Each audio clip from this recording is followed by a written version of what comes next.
This is probably like the fourth or fifth time I've tried to start this video. Hi, I'm Air Friend Elijah.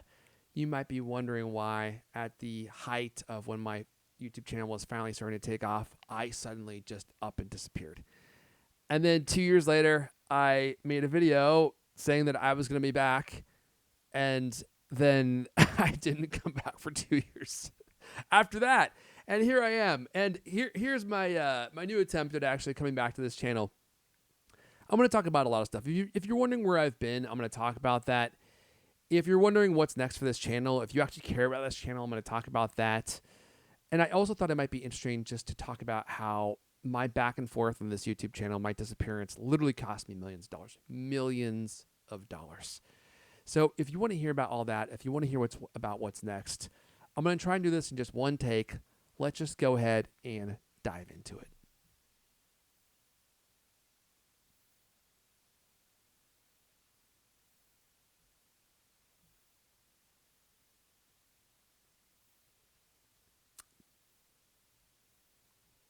Okay, so much for that one take. I already made a mistake, but I'm going to just keep rolling with it here. This is me. Look how friggin' fat my face is. I can hardly believe this. This is 14 years ago. I was super early to the Let's Review Tech on YouTube game. I used to work for Cult of Mac. I used to go to like tech events, and I would get products and stuff. And I was like, you know what? I should review this stuff on video because I had a history with making video. And I made a bunch of reviews on their YouTube channel, and you can see this one got like 118,000 views. I had no idea this was going to be a thing. I just did it for fun. And the funny thing is as I was making these videos for this Cult of Mac YouTube channel and the site, I decided that it would be smarter to pivot from YouTube to making a podcast.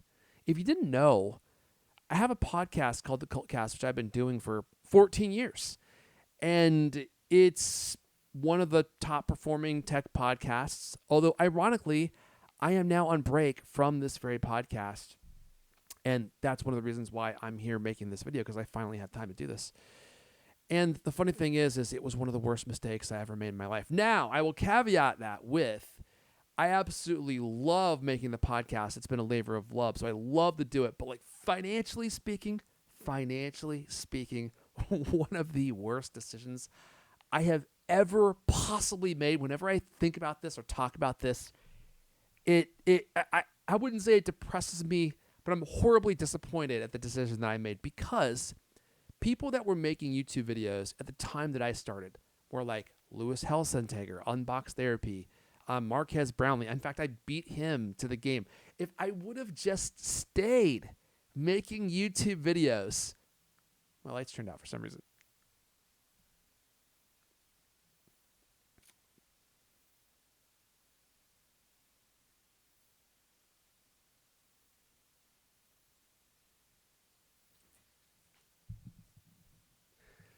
If I would have just stayed making these YouTube videos, I would have built a channel with millions upon millions of subscribers and would have made so much money. But that's neither here nor there. We don't need to get into that.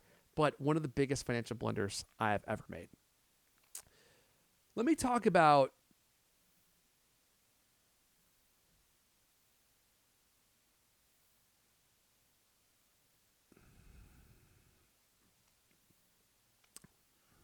let's go back to the YouTube channel and why I ended up leaving it. Okay, let's go back to the topic at hand. Where did I go? Why did I come back, and why did I leave? I know. Okay, let's get back to the topic at hand. Why did I start a YouTube channel and then leave and then come back for one video and then leave? I can talk about this briefly. I don't want to bore you guys, but a lot of stuff was happening in this period of my life. And I feel like I finally got things dialed in on my YouTube channel where you could see I was starting to get crazy views, like 43,000 views, 259,000 views, 55, 17. Like my videos were actually starting to take off and people were watching them. I was starting to develop a name for myself doing this. And I was having a lot of fun, but there was just so much going on in my life at this time. And creating these YouTube videos was just a tremendous amount of work, and it kept getting harder and harder for me to do it. And I was actually going to put this at the end of the video, but I think the biggest piece of this was I am like such a perfectionist when it comes to making videos.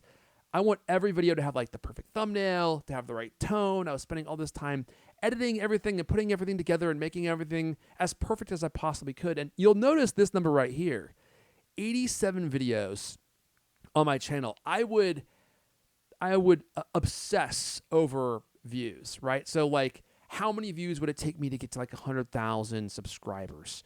If a video did poorly, I would get like so depressed and like so down on myself. And what I don't think I realized at the time is I was putting all this pressure on myself. And ironically, these videos here that were doing well were putting more and more pressure on me to like continue like this high level of performance. And I felt like I got trapped in this rut where I was just doing things that I thought would get views instead of doing things that I enjoyed. And I got to a point where I think I just, even though I was still having fun, I kind of burnt out on it. And then all this other stuff in my life started happening, which pulled me away. And just that little pull was enough to make it hard for me to come back, because I always felt like this like immense pressure to come back and do things successfully instead of just having fun, which is kind of where I started.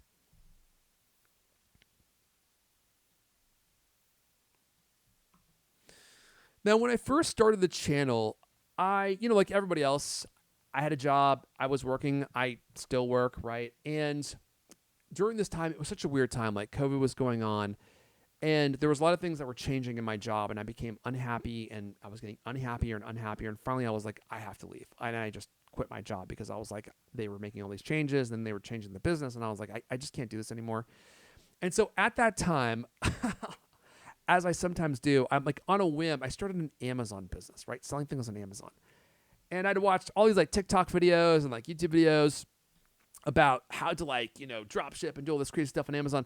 And I was like, I feel like I could do this. And it would be like a fun side project. I sold Super Nintendo games in college to put myself through school.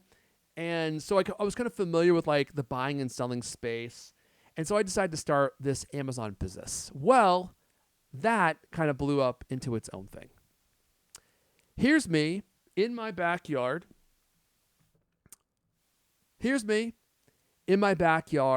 With probably, I don't know, $6,000 or $7,000 in merchandise. I got into buying and selling clothing and shoes and like apparel and stuff. I guess it's the same as clothing on Amazon, and the business started really taking off. I was super busy, just immersed in this Amazon business. And in the first year, I did like $200,000 in sales. And my profit on that was probably like $120,000. I mean, it was totally bonkers. I had no idea what I was doing. I was figuring it out as I went along. Look at this mess in my backyard. Like my whole house was turned into like a warehouse. I have another picture, which I'm not going to show, like my kids and my wife like sorting through boxes for me. And towards the end of this Amazon journey, it got to be so horrendously laborious, and Amazon was such a nightmare to deal with. If you've never been a seller on Amazon, you know what I mean. Like they treat their sellers as good as they treat you when you're buying things. It's the exact opposite of your being a seller. Like you are scum to them. Like they just cannot care about you less. And this whole business like started to implode. I won't go into all the details. Maybe I can in a future video.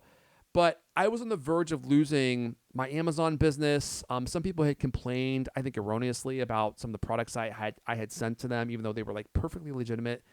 I think they were competitors of mine, honestly, and they were trying to like get me kicked off the platform. I'm not sure what happened.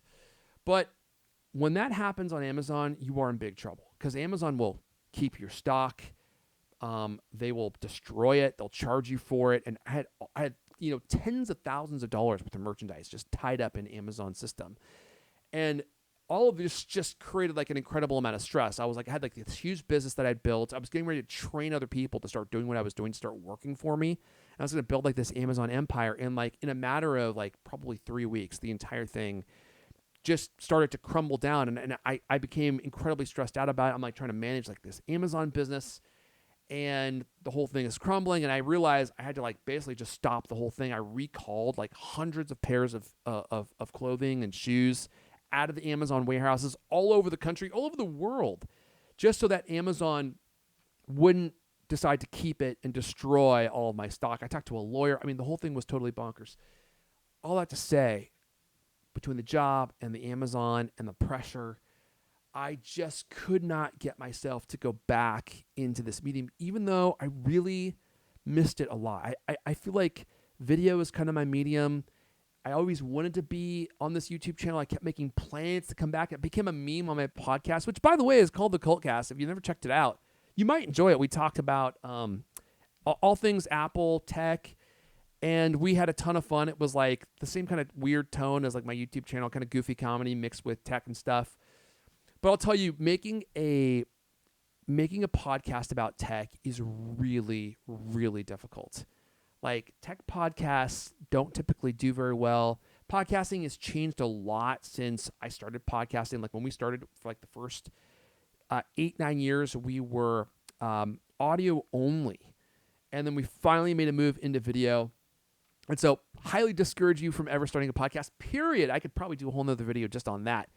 It's a very tough business. And my podcast was successful, but not nearly as successful as like other podcasts. But just even getting to like a modicum of success is very difficult. And all of these different things just working together made it hard for me to return. I couldn't figure out what I wanted to do, and I feel like I have finally arrived at a conclusion. So what's next for this channel, and why am I back now? Well, for one, I feel like I'm in a much better place to start making content again, and I'm taking a break from my podcast due to a variety of reasons, which I won't talk about here, but I had an epiphany, and even though this is not exactly what I want to be doing, I think this is going to be the way forward to start making content again. So I think my biggest problem was just the pressure of making content and making... So I think my biggest problem was just the pressure of feeling like I had to constantly put out reviews. I actually love doing reviews. I love using technology. I love talking about it with you all. But it's kind of a grind, and sometimes it's hard to find good stuff, especially when you're a smaller YouTube channel. And what I realized was like I always felt like this pressure to like come out with something every week, and there wasn't always a product that I had to review. And so that kind of created its own stress. So I think what I'm going to do going forward, I think the path forward with this YouTube channel is going to be a mixture of tech reviews, which I definitely want to continue doing, but then also just me covering tech news. And I think by mixing the channel up that way, tech news especially, I'll be able to get videos out more often. Now, the part that kills me and the part that's going to be so difficult for me is because I'm such a perfectionist, I want to edit everything perfectly. I want to have like really beautiful B-roll and stuff. And I'm like, I am just not in a place where I have the time to do what I want to do. So I'm going to have to do my best to be okay with just getting content out. And you know what's funny is I think most of my favorite YouTube channels, the ones that I watch on a regular basis, they don't do anything fancy. Like, they literally just put out content. A lot of time it's just talking head content like I am doing right now. But for myself, like, the pressure that I have on myself to not do that is so immense. I'm going to have to force myself to be okay with it. And I hope you all are okay with it too, because there's a lot of cool stuff that we can talk about on a regular basis. And then intermix that with, you know, actual Gadget Hunter reviews from time to time, because those are a lot of fun. But I think the key is to put out more content, more regular content. For all of you that have been contacting me, just know that it warms my heart that you've reached out to me and asked like what was going on. I really appreciated that. And you've been on my mind for years. I mean, look at this. For years, I have been trying to get this channel up and running. And some of the videos, you know, horribly failed, but a bunch of them actually did decently. And I have been trying to figure out how to get back to this. I think for me, the future is this YouTube channel. This is really what I want to be doing, where I want to be putting my focus. I want to be building a community here. I want to be interacting with you all here. I don't know how this is going to work. I don't even know if you're going to like this stuff. But I think that you will. And I have to find the right mix. And I'm excited again. I'm excited to be here. I'm excited to be making this video. I'm excited to be getting something out. I'm excited to do something that's different. And I have a lot of ideas. I don't have enough time to do everything that I want to do. But I know that I can do this. And whether it's a video that is an actual content or a piece of hardware review or just me talking about something that I find interesting, I'm going to just put it out there. If you all like it, great. I hope you do. If not, I'm going to just move on and keep putting out content. And hopefully this is the formula that will get it to stick, because I've already lost probably $10 million. Like, no joke.